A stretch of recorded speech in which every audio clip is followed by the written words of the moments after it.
Guys, no surprise here on the DK Sportsbook. Trevor Lawrence is minus 10,000 to go number one overall. Wow. Zach Wilson is also a heavy favorite at minus 2,000 to go second overall. I mean, this has been the general consensus for months now, but let's take a closer look at Wilson specifically. Geoff, do you actually feel that he's the second best quarterback in this draft?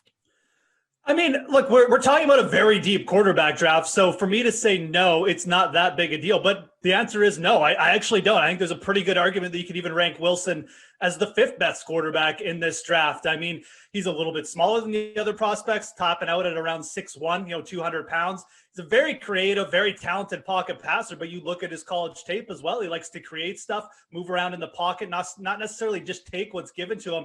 That can lead to problems in the pros, especially if he's going to be on a bad team, and he is going to be on a bad team like the Jets. So is there potential here? Absolutely. He also ran for a bit. He looks a little bit like Kyler Murray in the pocket, but he's not going to be as fast as Kyler Murray either. So in all things considered, I see Zach Wilson having a little bit of bust potential, or at least a little bit of regression. He only had one good year in college.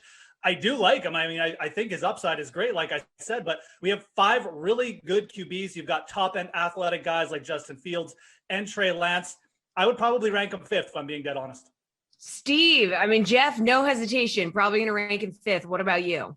I don't know if I'd rank him 5th, but I mean, it was really the perfect storm for him back when he was in BYU. I mean, he was very well protected, didn't face the toughest competition either. I mean, basically last year, COVID forced them to crumple up their original schedule and take a matchup with anybody who was willing to play with them. And thus he didn't end up facing a Power 5 team. So now he's going to be going to the AFC East, which has become extremely competitive. This is not the AFC East from 5 years ago. He's going to be facing tough team after tough team. And then, like Geoff said, he's probably on the worst team in that division. So how is he going to respond? How is he going to react to that? And the microscope is going to be on him. I think obviously Trevor Lawrence is going to get a lot of buzz, but he's replacing Sam Darnold. And obviously the Jets are looking for more than what they got from him. So there's a lot to going against him coming into this draft. So should he be going number 2? Probably not, but this is the guy the Jets need. And that's where they're going to go in this draft.